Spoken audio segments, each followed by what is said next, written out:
The Plague Sower is a tale of two dramas. The on-screen drama deals with the fallout from Merlyn's failed attempt to rid the world of Lucas Buck once and for all. Like many zealots, Merlyn realized that the problem isn't the individual, it's systemic. And that's about to be a big problem for the citizens of Trinity, South Carolina.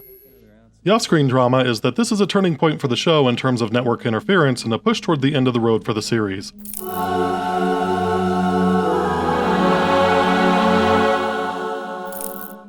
In the cold open, Dr. Crower and a sleep-deprived Deputy Ben respond to a call in Goat Town and find a pair of dead locals bleeding from the eyes with the husband having hung himself.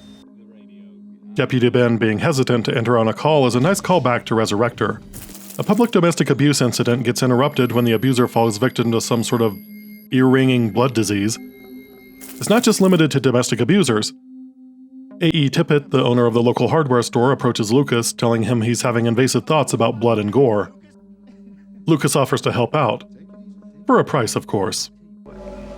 You remember that time your brother ran over that kid? God, man, that's my brother. I can't just... Can't sell him out. In a rare moment of civic engagement in Trinity, the local press and citizenry demand answers from Lucas on what's going on with the recent illnesses. Lucas obfuscates and tries to lay it off on bad moonshine. I know Roy Wallace. He's a good friend of mine, and I've talked to him about that Tennessee sour mash he guzzles. Dr. Matt arrives just in time to let Lucas off the hook by telling the mob to use ordinary precautions. Sheriff's right, people. You just take ordinary precautions. You'll be fine. This earns him a scowl from Merlyn Temple, whom he recognizes from the events of the first episode. The hospital is overrun, but new guy off the bus, Dr. Billy Peele, is on the scene to help out. He's from the CDC, and he just oozes suspiciously similar substitute. So much so that Dr. Crower's offer to let Billy take over his office is a bit on the nose. More on that in a minute. Lucas steals a blood pack from one of the poor unfortunate souls who displeased him. But Dr. Billy threatens to kill Lucas by injecting him with methamphetamine.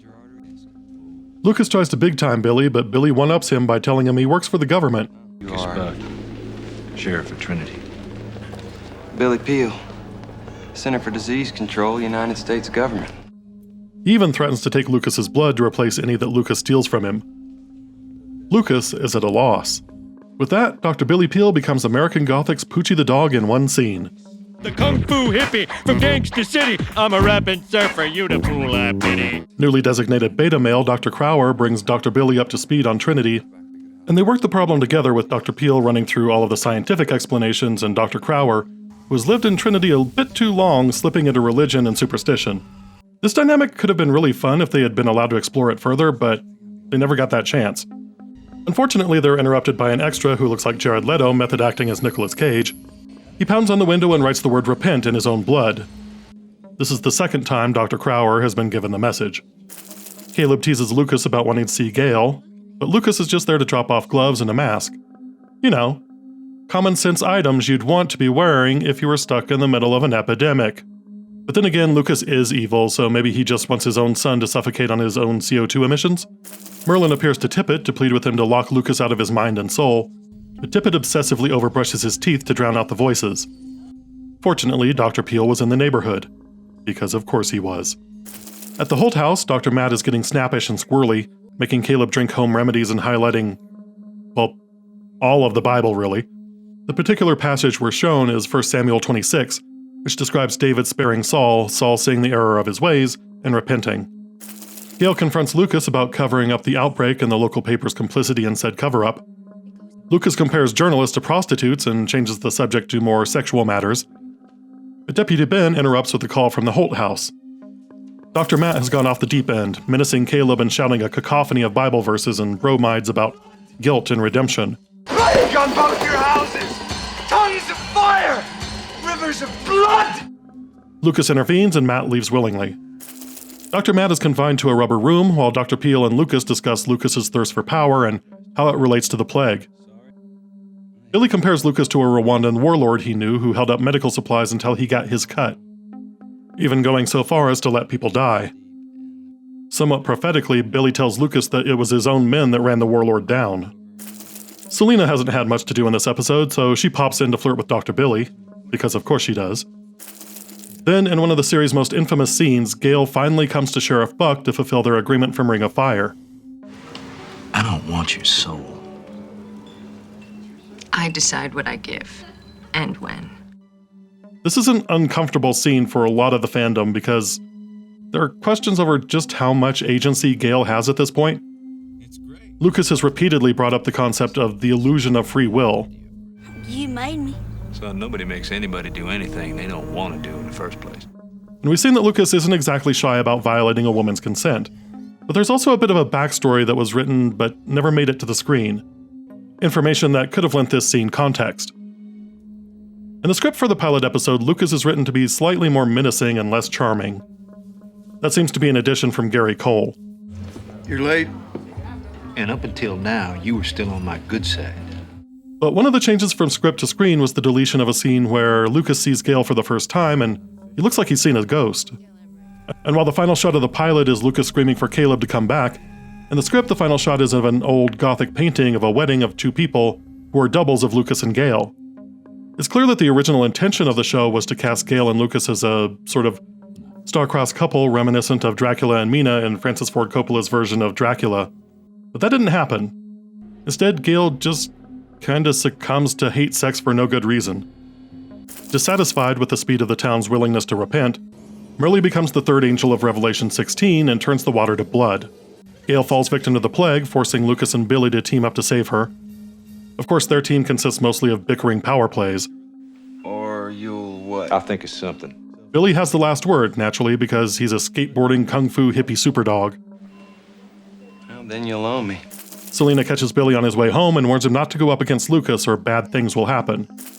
Caleb visits Dr. Matt, who is steeped in Bible fever, half-consciously alluding to Psalm 27. I'm dwelling in the house, Caleb. Dr. Billy, meanwhile, still thinks that Lucas Buck has something to do with it all, so he demands a blood draw, triggering more macho posturing. And how come, with all that kind of contact, you ain't sick? Right, living. Lucas saves Ben from the clutches of the evil press long enough to have him drive Lucas out to the bridge, where Merlyn sacrificed herself in Rebirth. Lucas pleads with her to end all of this before slipping into manipulating her with, what else? The truth. I've been there. And it's easy to get carried away. I can show you all the pitfalls to avoid it. I know what I'm doing. That night, Caleb asks God to make things right, so Merlyn appears and tries to make the case for vengeance. Dr. Matt is being punished for lying to the people about the severity of the plague, and Gail is being punished for sleeping with Lucas. Caleb understandably finds her case weak and demands that she find the same forgiveness in her heart for Matt and Gail that she has for Caleb. And what about me? You gonna make me sick and crazy too? Well, of course not. I love you. Well, then love them too, Merlyn. All of them. This is a fantastic scene from Lucas Black that shows passion without being cloying. Merlyn is convinced and removes the plague from the town, freeing Matt and Gail from the fever. In a haunting final shot, Lucas appears and kisses Gail on the forehead. Or did she just dream it? And we're out. If the character of Dr. Billy Peele seems like he comes out of nowhere, it's because he's part of the network ex machina interference the show experienced over its run. John Mese is a solid actor who played the straight guy in comedies and the sidekick himbo on several dramas and feature films. Think of him as the guy you go to when John Corbett is busy. There I was in the Congo. He does an admirable job with Dr. Billy, but there's just too much working against him here. To start, Dr. Billy Peele was a creation of CBS executives who thought that Dr. Crower was too weak in a feat to be any match for Lucas Buck. They wanted a sex symbol who was more physically impressive to lure in the wine moms. We at the network want a dog with attitude. He's edgy. He's in your face. You've heard the expression, let's get busy? Well, this is a dog who gets busy. Consistently and thoroughly. I probably don't have to tell you that writers and other creative types typically don't like executives meddling in their work, and that's why Billy is able to bluff-threaten Lucas with an, as far as I can tell, made-up drug. Methamphetamine sounds like the bastardized chemical formula for ordinary cough syrup, although chemists are free to correct me in the comments. This is something I generally refer to as Ainsley Hayes syndrome. Ainsley Hayes was a recurring character introduced in Season 2 of the Aaron Sorkin drama The West Wing. Played by the delightful Emily Proctor, the character was created in large part to counter criticisms that the show only explored the liberal point of view. Unfortunately, Sorkin and his writing staff had difficulties writing young women and writing conservatives. Crime? Boy, I don't know. So when it came time to add a conservative young woman as a firebrand to the show, The only thing the writers knew to do was to make everyone around her dumber when she came into the room. I believe that you're prone to amateur mistakes. I do not believe that is true.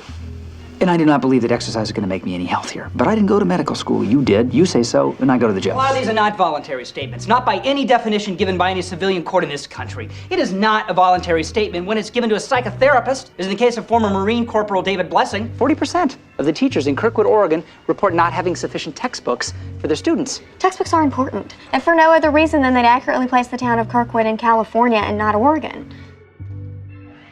That's exactly what happens here with Lucas turning into a bumbling fool so that Billy can look like the heartthrob astronaut cowboy Dr. Super Spy that the networks thought the fans wanted. So he's proactive, huh? Oh, God, yes. We're talking about a totally outrageous paradigm. When writers weren't trying to wedge in a new main character, the plot of the episode is quite good. Merlyn returned from some sort of hell in Resurrector and promised that Caleb's will would be done. Thy will be done, Caleb. We never heard what Caleb's will was in that episode, but we did see an ominous scowl on his face before the slam cut to black. Caleb's ethics and morality have been all over the place, which makes sense for a traumatized 9-year-old who's just reacting to the world around him. But one of the consistent things that might constitute his will for Merlyn is the belief in moral absolutism. It's why she's pitted so frequently against moral relativist Lucas Buck. And that brings me to the requisite existential analysis we must do thanks to the past few episodes. So, get your waders on. The Book of Revelation depicts, among other things, the destruction of those who follow the false prophets and curse God. Revelation 16 specifically recounts the devastation of Babylon, with 7 angels whose bowls each contain a form of vengeance. Upon the unleashing of the third bowl, the rivers turn to blood, and the angel of the water speaks to God. You are just in these judgments because you have so judged, for they have shed the blood of your saints and prophets, and you have given them blood to drink as they deserve. It is this turning point for Merlyn where she steps over the line into religious zealotry, taking it upon herself to punish those who carry the mark of the beast. In Inhumanitas, Lucas tells Merlyn she can't kill him because whatever force empowers him will simply rise in Caleb and push the boy out, essentially killing the Caleb that she knows. He also tells her that the only reason she exists is that Caleb has faith in her. So Merlyn might be, to some extent, Caleb's manifestation of black and white morality. If she only exists because of Caleb's faith, is she more of a metaphor for his childlike morality giving way to more nuance? It's Caleb's struggle with the morality of punishing people who are only tangentially culpable that calls her off in the end. And while that feels rushed from a dramatic standpoint, the plot of the episode is essentially one of Plato's dialogues in TV format. Well, then love them too, Merlyn. All of them. All of us down here, we need it. Once you arrive at the answer, there's really no point in more drama. But this episode also reveals one more drip of information that helps bring things into focus. In sympathizing with Merlyn, Lucas says he personally knows the burden of towing the line between helping people and subjugating them. After all, if they only repent because blood is pouring from their eyes and ears, do they really have free will to repent? Merlyn retorts that Lucas is fallen, which could mean that Lucas was once an angel on the side of good, but rejected that in favor of self-interest. It certainly sounds like that's what happened when he offers to show her the pitfalls. No, you're the one who has fallen, not me. You need me. Lucas even asks if this was all one big ego trip, and he would know. Protect the good, punish the wicked, or is the whole thing one big ego trip? Given Lucas's seemingly genuine affection for Gail Emory, it is possible that the writers were going to cast Lucas in the vein of the egregoroi, the Watcher angels who fell to Earth because they became enamored with human women. This also harkens back to an irritating trope that the episode falls into. Dr. Matt is punished for making a calculated decision to lie to the public in order to serve what he believes is the greater good. Gail does nothing wrong. Her crime is sleeping with a man with no emotional connection. Merlyn is being very puritanical for someone who was ready to abscond with her boy toy and leave the child to die. If the episode dealt with or subverted that in some way, it would have been worth the trope, but Gail's actions get lumped in with other folks who align themselves with Lucas, even though she offered him no material support, just sex. No heart, no soul. That's the way you want it? That's the way I want it. But that's a complaint for another time and another era. The Plague Sower is a plot point that spins the show in a new direction with a new Lucas Buck adversary, and we're about to hit a roller coaster ride to the finish.